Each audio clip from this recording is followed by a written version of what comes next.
If you ever want to know what desperation sounds like, listen to a dog in distress. The sound doesn't just hit your ears, it rattles your chest, sinks its claws into your conscience and refuses to let go. On the hottest day of summer, the city of Fairview shimmered under a relentless sun. Every sidewalk warped with heat, every car an oven. Rick Simmons, sweat tracing a line down his back, was just trying to survive the walk home with his two kids. It was supposed to be a normal afternoon, maybe even a good one. Ice cream after summer camp, the kids sharing stories about dodgeball victories and tie-dye disasters. He was a single dad, exhausted, sure, but determined to make their summer memorable. They cut through the park's side lot, the shortcut Rick took when he wanted to avoid traffic and the judgy looks from moms in SUVs. But something was wrong. His daughter, Molly, tugged at his arm. "Dad, do you hear that?" It was a high-pitched, frantic barking, muffled and rhythmic, like an alarm on repeat. Rick spotted the car instantly. A battered blue sedan, windows sealed tight, sunlight glaring off the metal roof. Inside, a German Shepherd puppy, a mere shadow of what a healthy pup should look like, was pressed against the rear window, panting so hard its tongue lolled like a strip of raw beef. Claws raked helplessly at the glass. Drool pooled beneath its jaw. Its paws, Rick would later remember, looked blistered, as if they'd been pressed to a hot stove. A small crowd had already gathered, a ring of strangers drawn by the commotion, but kept at bay by uncertainty. Some pointed phones, angling for the perfect shot.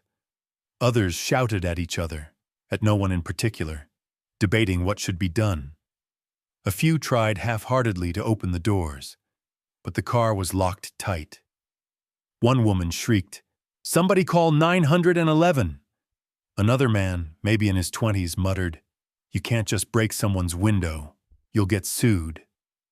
Others just stood there, eyes wide, paralyzed by the fear of doing the wrong thing. Rick's heart hammered. The air smelled like melting asphalt. His son, Tyler, clung to his waist. "Dad, is the dog gonna die?" Rick didn't answer. He was already moving, shoving through the crowd. "Step back," he barked, voice sharper than he intended. Someone in the back sneered, "What, you gonna play hero?" Rick ignored him.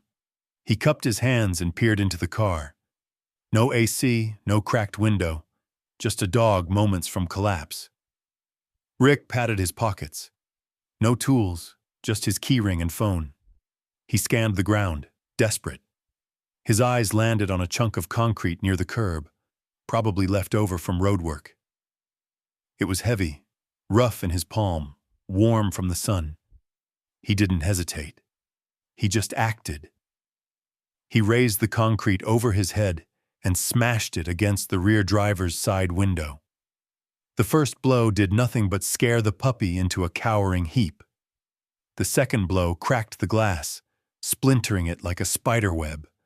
The third finally shattered it inward, scattering shards across the back seat and onto the puppy's trembling fur. A chorus of reactions erupted. Some people cheered, others booed, a few just kept filming. Rick shoved his arm through the window, unbothered by the sting of broken glass, and wrestled with the door lock. The handle gave way. He yanked the door open. The blast of heat nearly knocked him over. He reached for the puppy, who at first recoiled, teeth bared, a warning growl vibrating in its throat. But Rick, lowering his voice, murmured, "It's okay, girl. I got you. You're safe now." The puppy, later known as Scarlet, collapsed into his arms, limp with exhaustion. Rick pulled her out, cradling her against his chest, feeling the ragged flutter of her breath. He staggered back, vision swimming, as the crowd parted for him. A kid in the crowd called out, "He saved her! Did you see that?" But then came the voices of doubt. Is he allowed to do that? That's not his dog. He's going to get arrested for sure.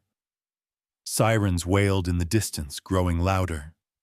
Within moments, 2 police cruisers screeched to a halt, officers spilling out with hands on holsters. Rick froze, hands still holding Scarlett. "Sir, put the dog down and step away from the vehicle," one officer commanded, voice tight with authority. Rick obeyed, lowering Scarlett to the grass. His kids rushed to his side, Molly already crying, Tyler wide-eyed with shock. One officer knelt by Scarlett, radioing for animal control. Another turned to Rick. "Did you break that window?" Rick nodded, chest heaving. "She was dying in there." The officer didn't look impressed. "We'll need you to come with us. You might be facing charges for property damage. You understand?" Rick looked back at Scarlett, still panting, and then at his children.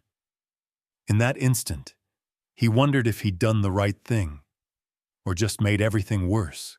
As the officers led him toward the cruiser, someone in the crowd shouted, "You're a hero!" Another yelled, "That's vandalism!" Phones filmed his every move, catching the sweat, the blood, the uncertainty. Scarlett's eyes followed him, dark and pleading, as animal control bundled her onto a stretcher. What Rick Simmons did that day would start a chain reaction no one saw coming. A moment of heat, a flash of courage, and a choice that could change everything for one dog, and maybe for the whole town. The hours that followed Rick's split-second decision were a chaotic blur, replaying in his mind like a fever dream as he sat in the back of a patrol car with the door left open for air. His kids, Molly and Tyler, huddled close together on the curb a few feet away, watched over by a sympathetic young officer who had handed them bottles of water. Scarlett, the German Shepherd puppy he'd risked everything to save, was gone now, taken away by animal control. The spot where she'd nearly died was still littered with shards of glass and paw prints smeared across the seat. Rick's hands shook as he answered questions from the police. "Did you know the dog's owner? Did anyone give you permission to break the window? Were you aware you could face legal action?" The words hit him in waves, and he kept glancing over at his children, both of whom looked more frightened than he'd ever seen them.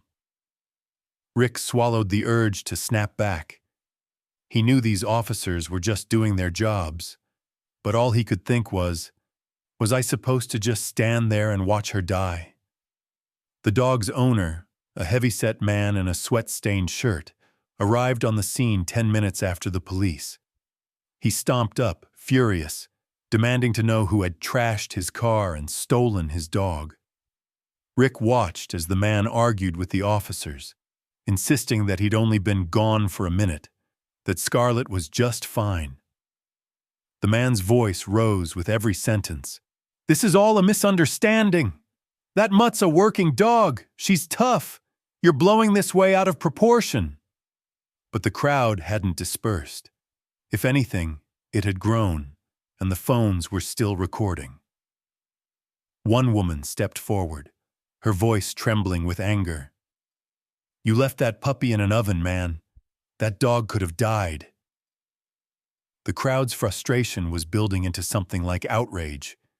It wasn't just about a dog now. It was about right and wrong, about stepping up or standing by. Some people shouted at the owner. Others yelled at the police. A few even turned their anger on Rick, demanding to know who gave him the right to break someone else's property. News vans rolled in, their satellite dishes sprouting like mushrooms in the heat. Reporters hustled toward the scene, cameras rolling, microphones shoved in faces. "Sir, can you tell us why you broke the window? Do you think you're a hero or a vigilante? Do you regret your decision?" Rick didn't know how to answer. He didn't feel like either a hero or a criminal. He just felt tired, scared for the dog, and even more scared for what might happen to his own kids. By the time the police finished taking statements, the debate had already spilled onto social media. Video clips of Rick smashing the window, of the owner shouting, of Scarlett being carried away, were everywhere. The comments were split right down the middle. Some called Rick a savior, others called him reckless and accused him of grandstanding for attention. Hashtags started trending. #HeroDad, #DogRescue, #VigilanteMechanic, #Justice for Scarlett.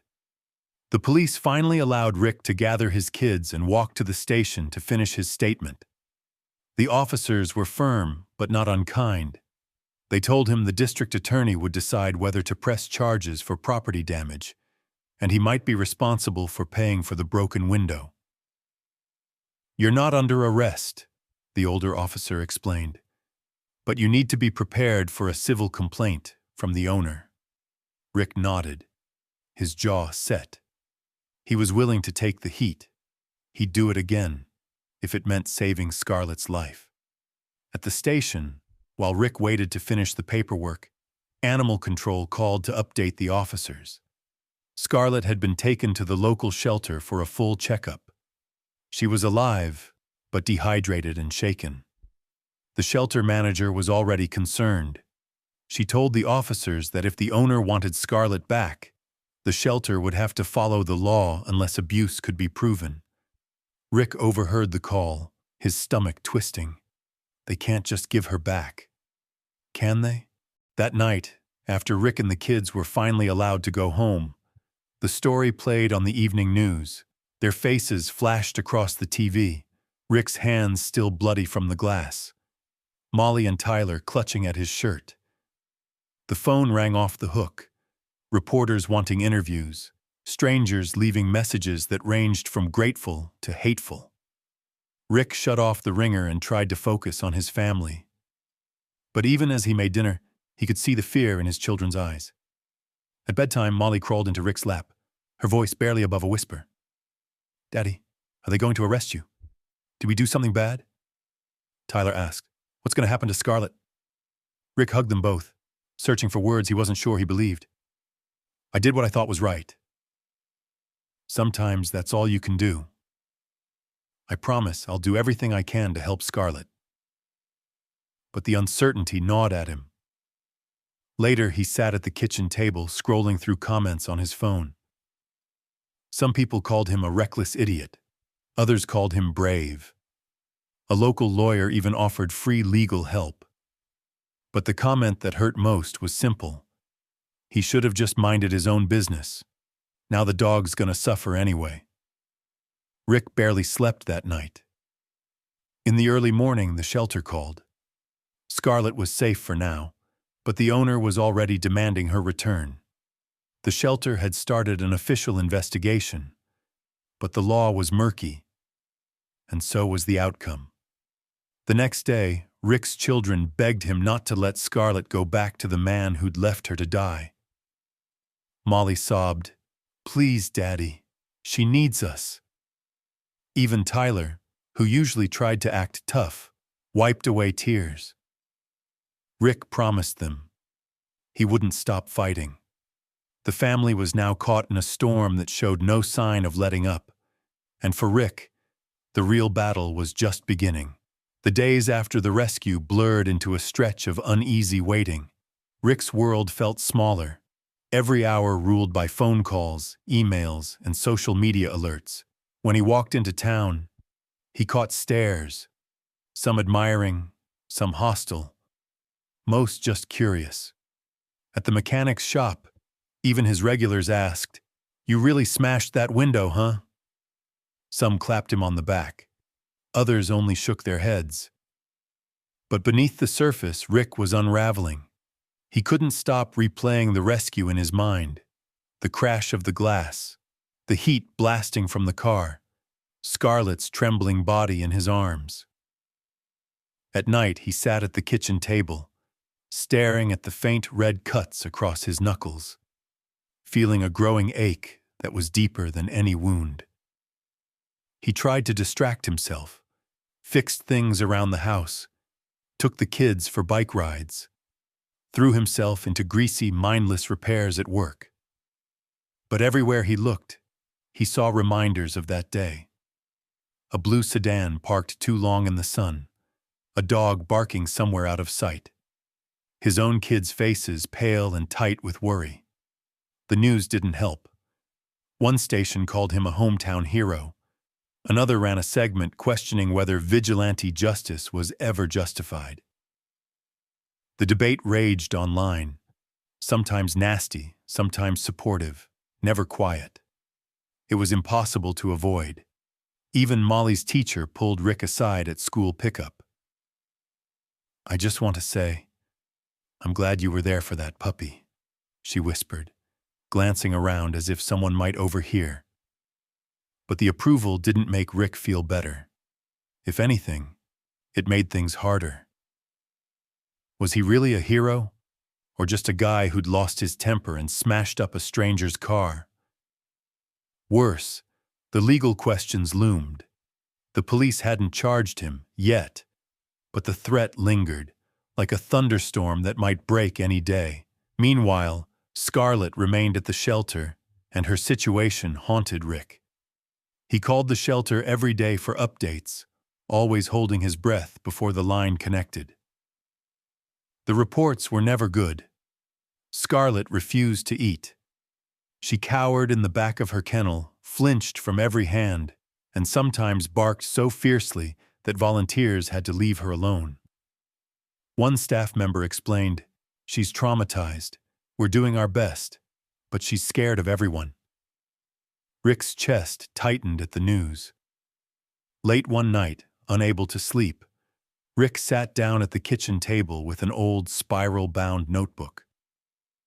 He'd started keeping a journal, a habit from his teens, resurrected in adulthood when life got too tangled to handle any other way. He wrote down everything: the rescue, the interviews, the relentless guilt that pressed on him with every news story. "Did I do the right thing?" he scrawled, staring at the words until they blurred. "What if Scarlett never recovers? What if my kids remember this as the summer their dad got arrested?" As he wrote, memories surfaced, sharp, painful, and vivid. Rick was 12 again, standing in the backyard of his childhood home, staring at the empty bowl where his first dog, Duke, used to eat. Duke had been neglected by Rick's stepdad, ignored for days, and eventually hit by a car after he dug his way out of the yard looking for food. Rick's mom had told him, "Sometimes there's nothing you can do, honey." But that hadn't been true. Not really. The truth was, Rick hadn't done enough. The shame had followed him for years, lingering like a bruise that never quite healed. He realized that was why he'd smashed that window. He couldn't be the guy who walked away again. He couldn't face his own kids if he failed someone who needed help. Not this time. Rick's anxiety became physical. Tight chest, restless legs, jaw clenched so hard his teeth ached. When Molly or Tyler looked scared, it broke his heart. He did his best to reassure them. "Daddy's not in trouble," he told them, though his voice sometimes trembled. "I did what anyone should do." But as the days passed, he grew less certain. The shelter's updates grew more urgent. Scarlett wasn't eating, and the staff worried her condition would worsen. "Would you like to visit her?" a shelter worker finally asked. Sometimes, seeing a familiar face can help. Rick hesitated. Was he making things better, or just stirring up more trouble? The news had already shown up at his house once. Neighbors grumbled about the attention. He worried his visit would trigger more backlash, or worse, upset Scarlett even more. But he couldn't ignore the need in her eyes from that day. He agreed to visit, arranging to come during the shelter's quiet hours, when there'd be fewer people and less risk of drawing attention. That night, he wrote in his journal again, chronicling his doubts. "I want to help her. But what if I just remind her of the worst day of her life?" The page filled up with questions, no answers. Sleep was elusive. Rick dreamed of Scarlett, sometimes healthy and happy, bounding through tall grass with Molly and Tyler. other times trapped behind glass, staring at him with silent accusation. He'd wake up drenched in sweat, haunted by the sound of her claws against the window. In the morning, he made a promise to himself. Whatever happened next, whether he faced charges, whether the town thought he was a hero or a fool, he wouldn't let Scarlett down. He'd try to reach her, just as he'd want someone to reach him if the roles were reversed. For Rick, it was about more than the law or the court of public opinion. It was about being the kind of father and the kind of man he wanted his kids to believe in, even if it meant facing his own doubts, his own wounds, and breaking through walls, both Scarlett's and his own. The shelter parking lot felt strangely silent as Rick pulled in that Friday morning.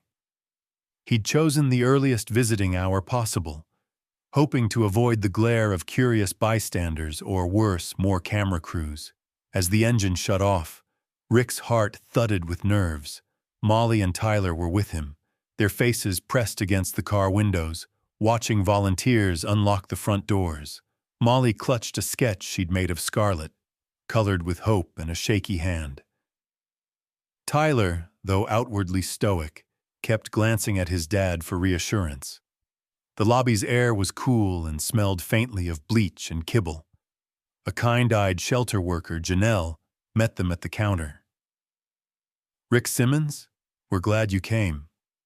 Her voice was gentle, but her eyes showed fatigue, the kind that comes from loving animals and seeing the worst in people.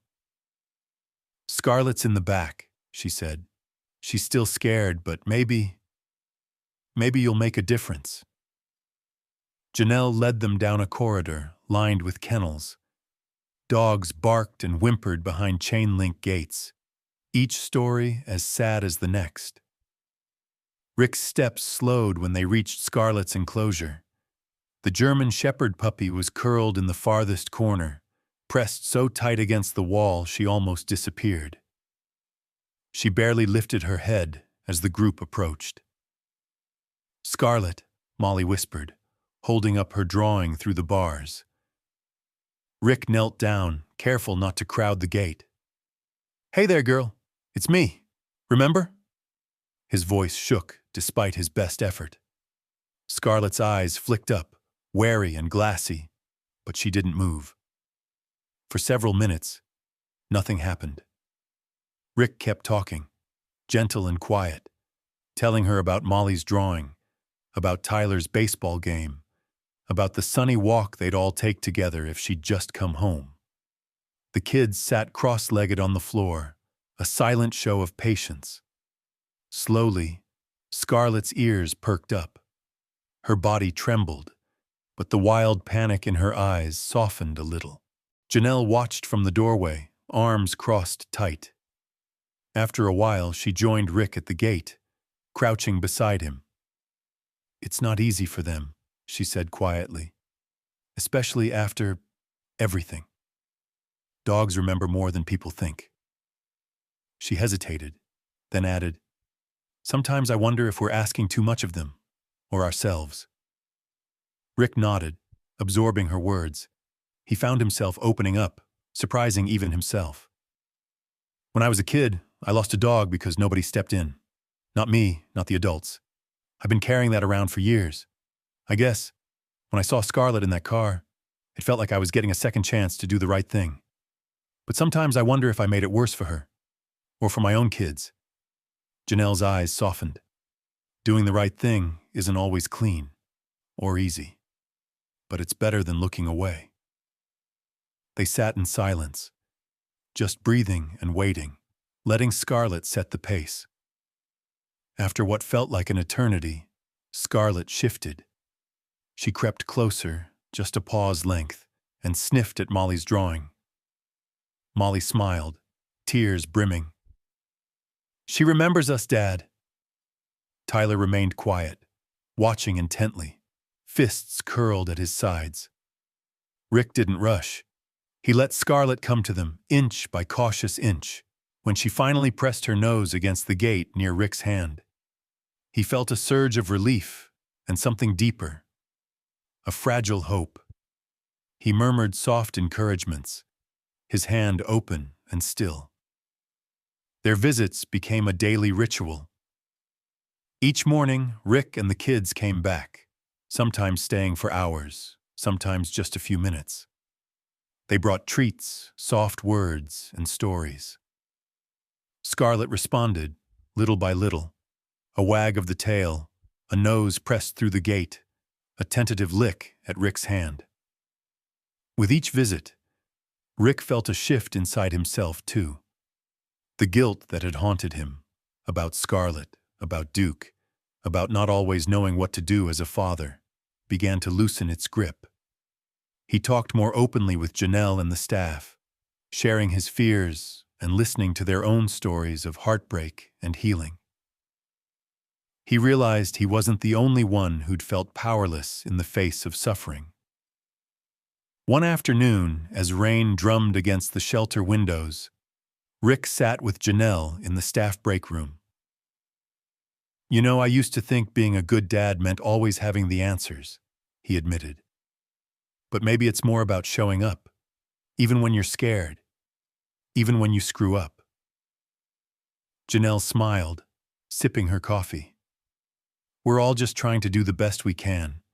Animals, kids, they teach us more about forgiveness and patience than anyone." Meanwhile, Scarlett's progress mirrored Rick's own healing. With every day, her trust grew. She let Molly and Tyler pet her through the bars. She ate her food, at first cautiously, then with growing confidence. Rick started to believe that maybe, just maybe, both he and Scarlett could move forward, not by erasing the past, but by facing it together. One morning, as Rick was leaving, Scarlett stood at the gate and whined, a small, hopeful sound. Rick knelt down and whispered, "We're not giving up on you, Scarlett. You're family now, whether you know it yet or not." As he walked out with his kids, Rick realized something had changed. The walls he'd built inside himself, walls of regret, doubt, and shame, were finally starting to crack. And through those cracks, hope was taking root. He didn't know what the future held, or whether Scarlett would ever truly recover. But he did know this. The act of reaching out, again and again, was changing them both. And sometimes, that was enough. A week later, the air in Fairview was electric, charged by a storm that never quite arrived, and by the ever-growing buzz around Scarlett's fate. The shelter's phone rang off the hook. News crews camped outside the gates, their vans a constant presence.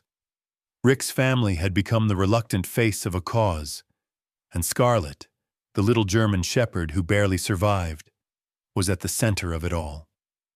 Rick arrived at the shelter one Saturday morning to find the lobby packed. Flyers hung everywhere. "Official adoption contest for Scarlett. Applications open." The shelter staff looked overwhelmed but determined. Janelle greeted Rick with a tight, apologetic smile. "It's the publicity," she said. "People from all over town, and even a few from out of state, are applying to adopt her." Rick glanced around at the crowd. Families with hopeful children, couples clutching application forms, even a few social media personalities vlogging for their followers. He spotted his kids by the wall, Molly hugging her stuffed dog, Tyler with his arms crossed, jaw set. Rick ruffled Tyler's hair. "We'll do our best, okay? Scarlett needs us." The process was grueling. Applicants filled out forms, answered questions about their homes, their experience with dogs, their daily routines. Some boasted about their fenced yards, others about their dog training certificates. Rick tried to stay calm as he filled out his paperwork, but his hands trembled. The fear of losing Scarlett, the dog he'd risked so much to save, gnawed at him. The media loved it. Hero dad faces off against dozens to keep rescued puppy. Some of the other applicants gave Rick sympathetic glances.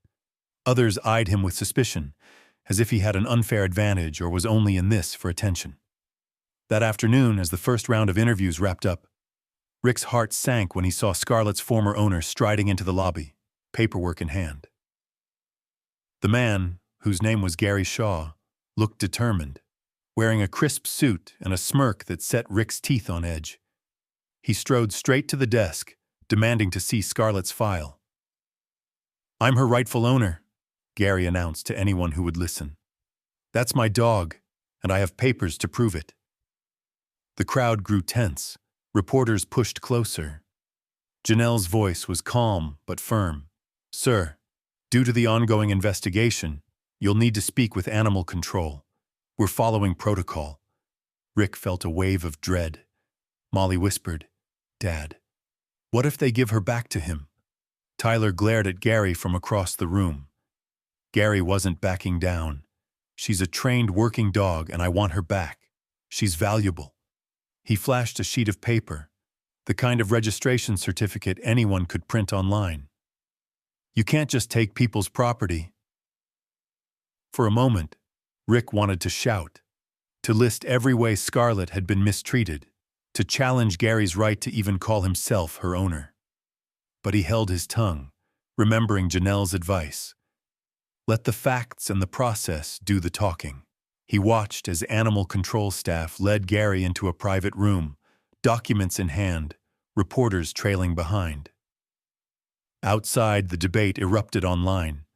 Some commenters sided with Gary, insisting the law was the law. Others posted screenshots of his angry outbursts from the rescue video, arguing that no one who could leave a puppy in a hot car deserved a second chance. Meanwhile, Scarlett waited. The shelter staff agreed to let each top applicant spend a few minutes with her, hoping she'd choose where she felt safest. Rick, Molly, and Tyler entered the familiar enclosure, nerves stretched thin. Scarlett perked up at their arrival, tail wagging tentatively. Molly knelt beside her, offering a treat and soft words. Tyler, quieter than usual, petted her gently. Then it was Gary's turn. He entered the kennel with 2 animal control officers watching closely. He squatted down, clicking his tongue, using sharp K9 commands.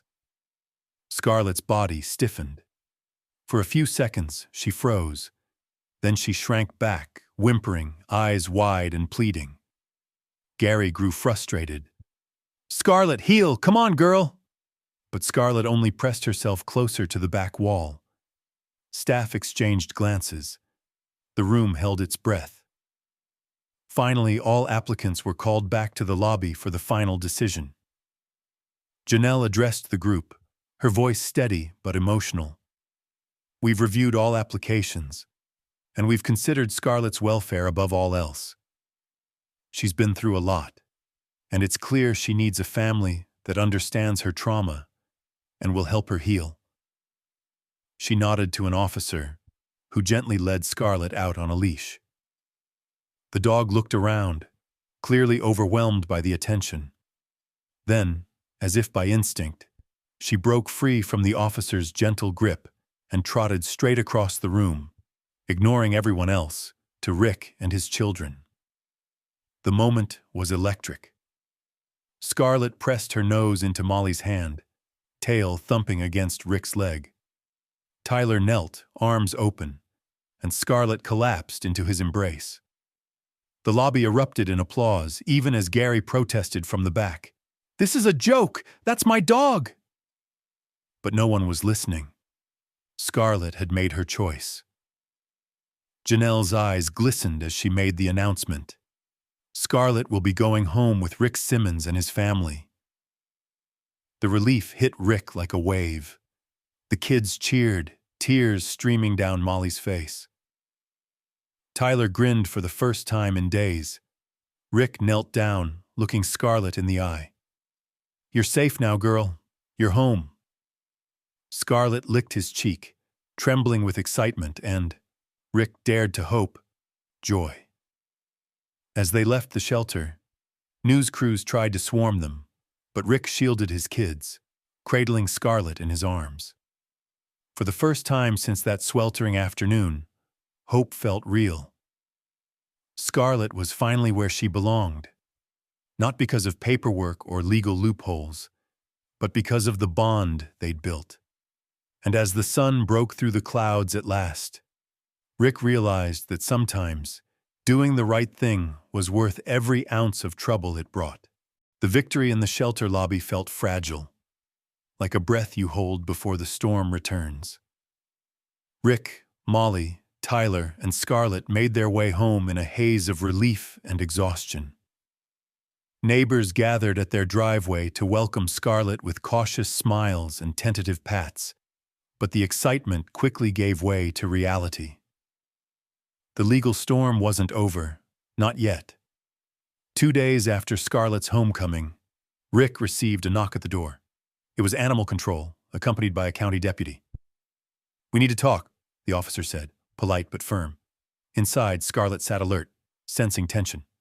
Rick's stomach twisted. "What's wrong now?" he asked, motioning the officers in. The Animal Control officer explained, "Gary Shaw has filed a formal petition to reclaim Scarlett. He's arguing that he was her handler and has legal documentation. The shelter board is meeting tomorrow. You'll need to be there." Rick could barely hide his frustration. Molly clung to his side. "Is she going to get taken away again?" she whispered. "I won't let that happen," Rick promised, though his voice was thin with worry. The next day, Rick and the kids drove to the city office, Scarlett wedged between them in the truck. The waiting room buzzed with tension. On one side sat Gary, arms folded, flanked by a lawyer. On the other, the shelter staff, Janelle, and a handful of local animal rescue advocates. Reporters were barred from the room, but Rick knew they'd be waiting outside. The hearing began. Gary's lawyer presented a file thick with evidence: ownership certificates, training logs, even a faded photo of Scarlett as a puppy beside Gary in a police uniform. Gary insisted, "She's a working dog. She responds to me, not to them. This man stole my property." The shelter's attorney countered with photos and video from the day of the rescue. The video was played again. Scarlett's body limp in Rick's arms, the temperature readings, the crowd shouting, "She's dying." Janelle described the trauma Scarlett suffered, how she wouldn't eat or respond to anyone, except Rick and his children. The turning point came when the board chair, a sharp-eyed woman named Mrs. Brooks, asked if Scarlett could be brought in for a demonstration. Rick's heart pounded as Scarlett was led into the conference room on a soft leash. She scanned the faces, ears back, tail low. Gary crouched, clicking his tongue. "Scarlett, heel!" he barked, using the same K9 commands as before. For a moment, Scarlett hesitated, ears flicking back and forth. Her muscles tensed as if caught between old training and new trust. Gary repeated the command, louder this time, impatience leaking into his voice. But Scarlett didn't move toward him. Instead, she whined, looking to Rick, then took slow, hesitant steps away from Gary and toward Molly and Tyler. Molly held out her hand, and Scarlett pressed against her, shivering but determined. Mrs. Brooks raised an eyebrow. "Seems she's made her choice," she remarked. Gary's lawyer objected, but the room had already shifted. The shelter staff gave statements citing veterinary records, heat exhaustion, dehydration, raw paws, clear evidence of neglect. Janelle added, "A dog's loyalty is earned, not owned on paper." After deliberation, the board announced their decision. Based on evidence of neglect, trauma, and Scarlett's welfare, legal custody is awarded to Rick Simmons and his family. Mr. Shaw, animal cruelty charges are pending. You may not contact the Simmons family or attempt to reclaim Scarlett again. Rick felt tears sting his eyes, relief and disbelief mingling as Molly squealed and hugged Scarlett around the neck. Even Tyler, usually stoic, grinned and blinked back tears. Gary sputtered in protest, but the deputies led him out, the room buzzing with quiet applause for Rick and his kids. Back home, the sense of victory was sweet, but the reality of healing was just beginning. Scarlett, free of legal threats, began to settle into her new home. But her past haunted her. Loud noises sent her ducking under tables. She flinched from sudden movements. Rick watched her sleep fitfully, paws twitching as if running from old ghosts. Rick's children noticed too. Molly often sat with Scarlett during thunderstorms, reading stories or playing gentle music. Tyler, who'd been hesitant at first, now took her outside for walks, tossing a ball just far enough to let Scarlett build trust at her own pace. Rick spent evenings journaling, reflecting on how much his family had changed. He realized that Scarlett wasn't the only one learning to trust again. He was too. As news of the board's decision spread, the town's reaction was mostly positive. Support poured in from neighbors, rescue groups, even strangers online. The local newspaper ran a front-page story. German Shepherd saved. Family wins legal battle, sparks change.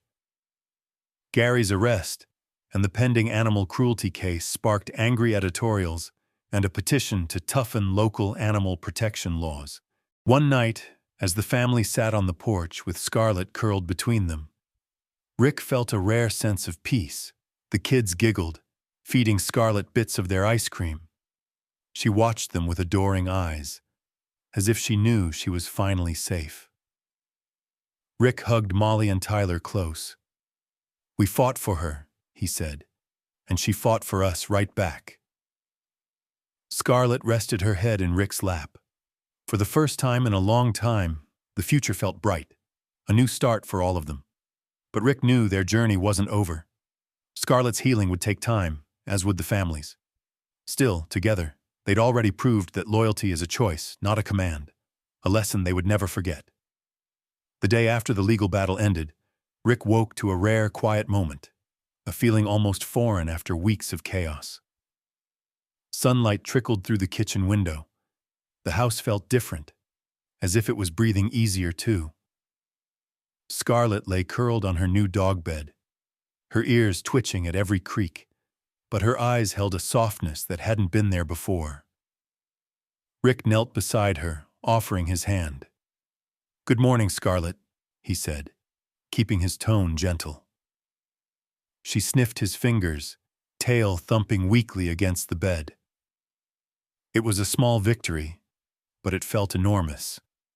Breakfast was a cheerful mess. Pancakes for the kids, a scrambled egg, and kibble for Scarlett. Molly took charge, coaxing Scarlett to eat from her hand. "See, she likes it when I talk to her," she told her dad proudly. Tyler hovered nearby, cautious but fascinated, occasionally sneaking Scarlett a piece of bacon when he thought nobody was watching. Scarlett, once wary and withdrawn, started inching closer to the table, eyes hopeful, nose twitching at every delicious smell. But the transition wasn't all smooth. That first week, every sudden sound made Scarlett flinch, a dropped spoon, the slam of a door, a thunderclap. She'd bolt for the hallway closet, burrowing behind winter coats, refusing to come out even when Rick called her. Once, during a summer storm, she chewed through the corner of her new dog bed, panic driving her to gnaw anything she could find. The kids worried, but Rick reassured them, "She's learning she's safe here. We just have to give her time." Molly spent hours reading stories aloud to Scarlett, her voice low and soothing. She recited fairy tales, adventure books, even her own poems. Sometimes Scarlett would crawl closer, resting her chin on Molly's foot, lulled by the gentle rhythm. Tyler, determined to win Scarlett's trust in his own way, started building elaborate obstacle courses in the backyard with hula hoops, old crates, and pillows. "She's smart, Dad. She just needs a challenge." Tyler would run the course first, laughing as Scarlett watched with growing curiosity. Eventually, Scarlett followed, tentative at first, then with more confidence, wagging her tail as she conquered each obstacle. Rick watched his children, pride mixing with awe. Their compassion ran deeper than he'd realized, and their patience brought out the best in Scarlett. It wasn't long before Scarlett started seeking them out, pushing her nose into their hands, leaning against their legs, her trust growing a little more each day. Still, there were tough moments. One afternoon, Rick took Scarlett and the kids to the park, the same park where everything had started. As they walked past the parking lot, Scarlett froze, muscles tensing, ears flattened. She whimpered and backed away, pulling on the leash. Rick knelt beside her, voice steady. "It's okay, girl. You're safe. We're not leaving you." He waited, giving her space until Scarlett took a trembling step forward, then another, until she finally relaxed and continued on. That evening, Rick sat at the kitchen table, reflecting on the day. He realized that, like Scarlett, he still carried scars from the past. He sometimes doubted himself as a parent, wondered if he was doing enough, if he was strong enough for his kids. But watching Molly and Tyler with Scarlett reminded him that love and patience could heal wounds that medicine couldn't touch. Wanting to do more, Rick reached out to the local animal shelter. "I'd like to volunteer," he told Janelle over the phone. "Maybe help out at events, or just walk the dogs sometimes." Janelle was thrilled. "People are asking about Scarlett all the time," she said. "Her story has inspired more adoptions in the past week than we've had in months." Rick felt a spark of pride. Maybe their ordeal could help others too. The family dove into community work together.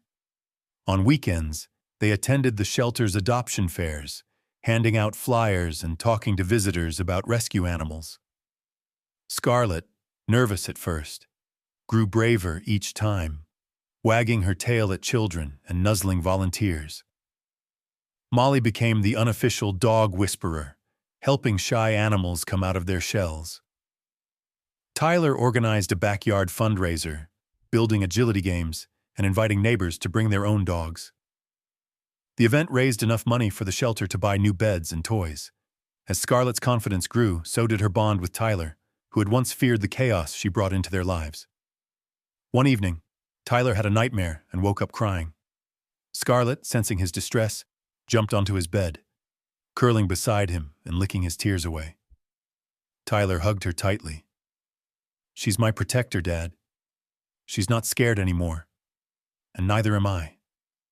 Rick watched from the doorway, heart full. Months passed, and the Simmons family became known as local advocates for animal welfare. Scarlett's story was featured on the news again, this time celebrating her recovery and the changes she'd inspired in Fairview. The shelter reported a surge in volunteers and a drop in animals left behind. Neighbors who'd once doubted Rick now brought him lost pets, seeking advice and support. But more important than public recognition was the quiet transformation at home. Rick found himself smiling more, sleeping better, worrying less about the judgment of others. Molly and Tyler became closer than ever, united by the mission to help animals in need. Scarlett, once a symbol of trauma and neglect, had become a symbol of hope, a living testament to the power of second chances and the resilience of love. On the anniversary of Scarlett's rescue, the family held a small gathering in their backyard. Friends, neighbors, and shelter volunteers joined them. Scarlett, now sleek and confident, bounded through the yard, chasing bubbles and basking in the laughter of her family. Rick raised a toast. To Scarlett, who taught us all that it's never too late to start again. As dusk settled in, Scarlett lay in the grass between Molly and Tyler, content at last. And for Rick, Watching his children and their loyal dog, it was clear. He hadn't just saved Scarlett. She had saved them too. It started with a single story on the evening news, a short segment about Scarlett's journey from near tragedy to a loving home.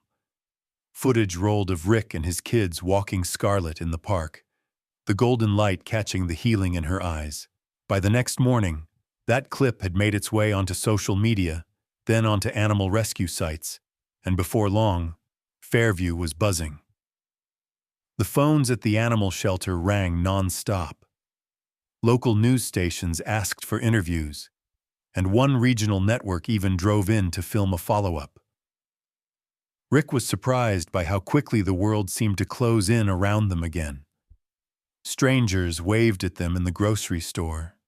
People sent cards, some handwritten, others full of bold, looping signatures from whole classrooms of kids, thanking the family for standing up for animals who couldn't speak for themselves.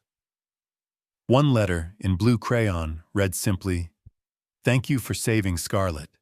I want to help dogs, too." Scarlett became a symbol. The shelter's adoption numbers soared as families came in, inspired by her story. "We saw Scarlett on TV," they'd say, "and we want to rescue a dog like her." Janelle at the shelter couldn't keep up with all the emails. "We've never seen anything like this," she told Rick, her voice a mixture of awe and exhaustion.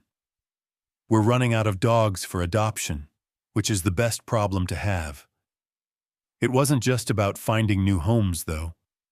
Scarlett's story had reignited a conversation throughout Fairview and beyond about the dangers of leaving pets in cars. People shared warnings on neighborhood apps, and flyers appeared in every parking lot. One act of courage can save a life. Don't leave pets in hot cars. Parents used Rick's story as a lesson in compassion. Teachers invited him to talk to classes about what it means to stand up for what's right, even when it's hard. But not everyone was cheering. Online, the debate raged on, louder than ever. Some accused Rick of seeking attention, of acting recklessly, of putting his family at risk. Others called him a hero. Anonymous messages arrived, both kind and cruel. Rick learned to ignore the noise, focusing instead on the people he could see, the animals he could help, and the kids whose minds were open to change. The legal proceedings against Gary Shaw moved swiftly now that public pressure was impossible to ignore. Gary's trial for animal cruelty was covered by every local outlet, and when the verdict came, guilty, cheers erupted at the shelter. More importantly, city council members, pushed by activists and ordinary citizens, proposed a new ordinance. Hefty fines and even criminal charges for anyone caught leaving pets in cars during dangerous weather. Rick attended the first public hearing, Scarlett at his side, and stood at the microphone to share their experience. His hands shook, but his voice was steady. It's not about being a hero, it's about doing the right thing, even when it's inconvenient, even when you're scared. No one should have to choose between breaking a law and saving a life. One night, Rick received a message that stuck with him more than all the criticism or praise. It was from a young woman across the country, a stranger. "Last year I saw a dog trapped in a car, but I didn't do anything because I was afraid. After hearing about Scarlett, I stepped in last week and saved a puppy. Thank you for showing me it's okay to act." Those words stayed with Rick, echoing late at night as he watched his kids and Scarlett doze on the couch. The ripple was real, proof that one act could spread, changing people far beyond the small town where it started. Meanwhile, life for the Simmons family had settled into a new, hopeful rhythm. Scarlett's progress continued. She was still wary around strangers, but at home, she was a ball of energy and affection. Molly organized a rescue club at school, raising money and collecting supplies for the shelter. Tyler made a habit of checking every car in the school parking lot, sometimes embarrassing his friends but never missing a chance to remind adults. No pets in hot cars. One rainy afternoon, as Rick and the kids drove home from the shelter, they spotted a tiny, soaked kitten huddled near a storm drain. Molly gasped, "Dad, stop!" Rick pulled over, and together they approached the shivering animal. Scarlett watched from the car window, tail wagging in concern. Molly gently scooped up the kitten, wrapping her jacket around its frail body. Tyler ran to knock on doors, searching for anyone missing a pet, but no one claimed the kitten. They brought her home and Rick called the shelter. "We'll foster her until she's strong enough for adoption," he said, surprising even himself. Scarlett and the kitten, who Molly named Lucky, formed an unlikely bond. Scarlett would lay beside Lucky's bed, her protective instincts stronger than ever. Rick marveled at the way compassion begat compassion, how one rescue led to another, how kindness multiplied. The next week, their story was featured in a national magazine. The headline read, "From Rescue to Ripple, How One Family Sparked a Movement for Animal Welfare." Photos showed Scarlett lounging on the porch, Lucky batting at her tail, Molly and Tyler smiling for the camera. But what mattered to Rick wasn't the attention. It was knowing his family had become part of something bigger. On the night the new pet ordinance passed, the Simmons family attended the city council ceremony. Scarlett wore a red bandana, Molly held Lucky in her arms, and Tyler passed out flyers. Rick was asked to say a few words. He looked at his kids, at Scarlett, at the crowd. If one act of courage can change a life, imagine what a community can do. Thank you for helping us make a difference. As they walked home under the streetlights, Rick squeezed his children's shoulders. "We're just getting started," he said, voice full of hope. And Scarlett, walking beside them, seemed to know it too. It was a rainy Saturday afternoon when the local paper sent a journalist to the Simmons house, hoping to capture a more personal side of the story that had swept through Fairview and beyond. Rick welcomed the young reporter Lindsay into the living room, where the air was warm with the smell of Molly's homemade cookies. Scarlett and Lucky were curled up together on the rug, sharing the kind of peace that came only after a hard-won fight. Lindsay glanced at her notepad, then back at Rick and his kids. "A lot of people have called you a hero, Mr. Simmons. Some have called you reckless. Now that the dust has settled, how do you feel about everything that happened?" Rick considered the question, looking first at his children, then at Scarlett. He let out a breath he didn't realize he was holding. "Honestly, I don't feel like a hero. There were 100 moments when I doubted myself, when I wondered if I was making things worse, or if I should have just kept walking." His voice was quiet but steady. "But if I'd done nothing, I wouldn't be able to look at my kids, or myself, the same way again. Sometimes doing the right thing isn't clear until it's over. And even then, you're left with more questions than answers." Tyler spoke up, surprising everyone. "People online said we were stupid, or that Dad should have let the cops handle it. But what if the cops didn't get there in time? Scarlett could have died." He patted the dog's head, and Scarlett thumped her tail. Lindsay smiled gently. "Molly, what did you learn from all this?" Molly thought for a moment, then reached for Scarlett's collar, tracing the tag with her finger. "I learned that heroes aren't perfect. They're just people who try. Sometimes you're scared, but you help anyway. And sometimes helping makes you scared. But that's okay. We're not alone." Rick nodded. "There's this idea that doing the right thing always feels good, but sometimes it's terrifying. You risk trouble, or backlash, or even getting hurt. It would have been easier to walk away that day in the parking lot. But easier doesn't mean better. I keep thinking about how one decision changed everything. For Scarlett, for us, for a lot of people we'll never even meet. Lindsay scribbled notes, then leaned in. Do you ever regret breaking the law to save Scarlett? Rick shook his head. No, not for a second. Laws matter, but so does empathy. If my choice hadn't started a conversation, if people hadn't gotten angry or inspired, the city wouldn't have changed. Now there's a new law to protect animals, and maybe people will pause before leaving their pet in a hot car. I'd take the risk again. Scarlett shifted, placing her head in Rick's lap. Lindsay snapped a photo, an image of quiet trust that said more than words ever could. As the rain pattered against the window, Lindsay asked one last question. How has this changed your family? Rick's gaze softened. It made us closer. My kids saw that grown-ups struggle with fear and doubt too. They learned that you don't have to be perfect to do good. It taught me that being a dad is less about having all the answers and more about showing up, especially when it's hard. Molly added, I'm not afraid to stand up for what's right anymore. And I want to help more animals. We're Rescue Club forever.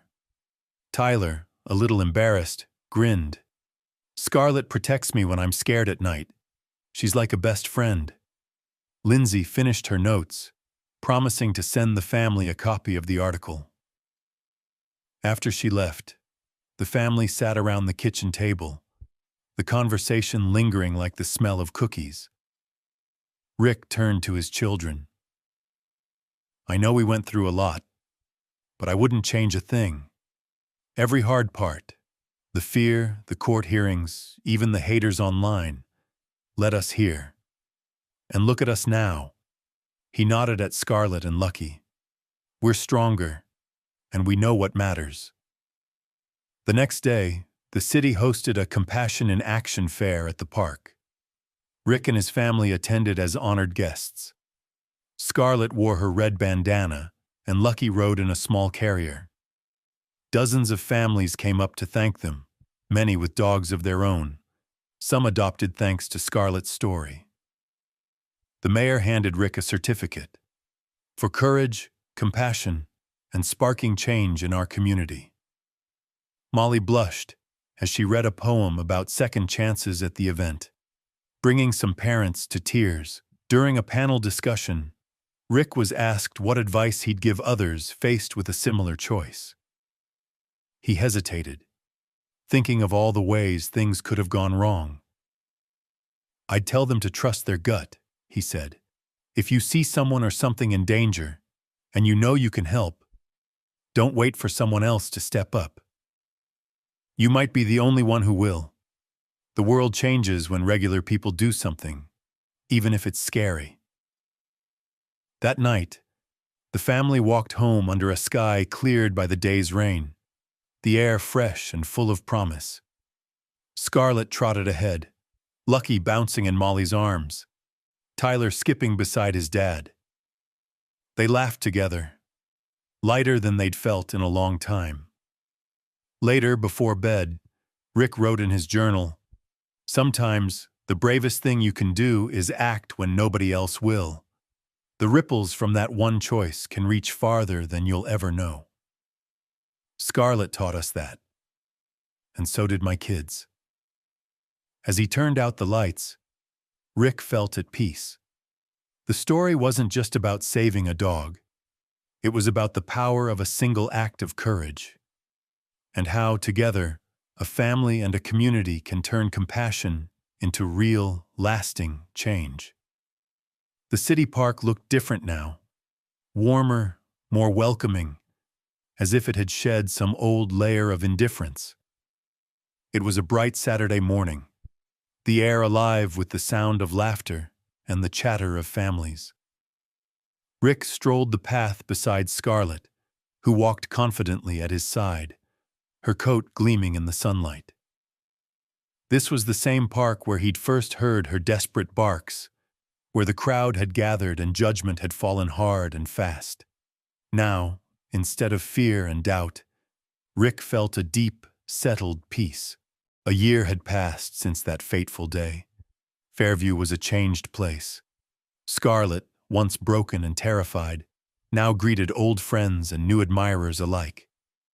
Children called her name and rushed over to pat her head. Parents smiled at Rick, exchanging nods of recognition and gratitude. The city itself had changed too. The new ordinance, inspired by Scarlett's story, was now law. Signs hung in every parking lot. No pet left behind, it's the law. That morning, the city was hosting a special ceremony. The mayor and council members had gathered in the park's amphitheater to officially celebrate the new animal protection law. Banners fluttered, reading, "Scarlett's Law, a community of compassion." Scarlett wore her signature red bandana, tail wagging as if she sensed the importance of the day. Molly and Tyler stood on either side of her, both dressed in matching Rescue Club t-shirts, beaming with pride. As the crowd assembled, the mayor stepped up to the podium, voice carrying across the park. "Today we honor not just one brave dog, but a family who reminded us what it means to care. The Simmons family showed us that compassion requires action, even when it's risky or inconvenient. Because of them, Fairview is a kinder, safer place for all living creatures." The mayor called Rick and his children to the stage. Scarlett followed, pausing only to sniff a bouquet of flowers a little girl offered her. Rick felt a wave of emotion as the audience applauded. The mayor shook his hand. "Scarlett has become more than a dog. She's an ambassador for second chances. Rick, you and your family have shown us the best of humanity." Rick was invited to say a few words. He looked at the crowd. Neighbors, friends, families he didn't know. His gaze lingered on Scarlett, then on his kids. He cleared his throat, voice steady and heartfelt. "I used to think that changing the world meant doing something big. But I've learned that it's the small, everyday choices that matter. The day I found Scarlett, I was scared. Scared of being judged. Scared of getting in trouble. Scared of failing. But sometimes, you don't get to choose the moment. The moment chooses you." He paused, letting his words sink in. "We didn't save Scarlett by ourselves. It took a community, a crowd that wouldn't look away, a shelter that refused to give up, a city that listened and made real change. Every person here has the power to do something. No single act can fix the world, but every act matters." He smiled at Molly and Tyler. "And sometimes, the bravest thing is just to care." The mayor presented Scarlett with a special collar, engraved with the words, "Honorary Ambassador, Fairview Rescue." The audience cheered as Molly and Tyler hugged Scarlett, who responded with a joyful bark. After the ceremony, families stayed in the park, sharing stories and meeting adoptable animals from the shelter. Scarlett posed for photos with children and volunteers. Molly and Tyler helped hand out Rescue Club flyers, encouraging others to get involved. Rick chatted with neighbors who confessed they'd once been afraid to act. But after hearing Scarlett's story, they now checked every parked car for pets. That afternoon, as the festivities wound down, Rick found a quiet moment to walk with Scarlett around the park. He traced the path they'd first taken, memories washing over him, the fear, the shouts, the breaking glass, and finally, the relief of knowing he'd done the right thing. Scarlett walked with her head high, ears alert, no longer the frightened puppy in the back seat of a hot car. Rick's thoughts drifted.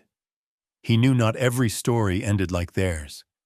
He thought of the animals still waiting in shelters, the people unsure if they should step in when they see wrong.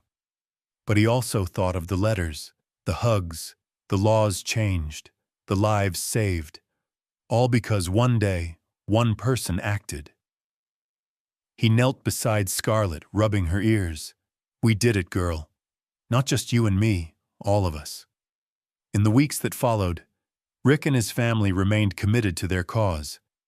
They volunteered at the shelter, spoke at schools, and quietly helped neighbors who needed guidance with pets in trouble. Scarlett was the town's four-legged ambassador, visiting classrooms and city events, always a living reminder of what empathy could do.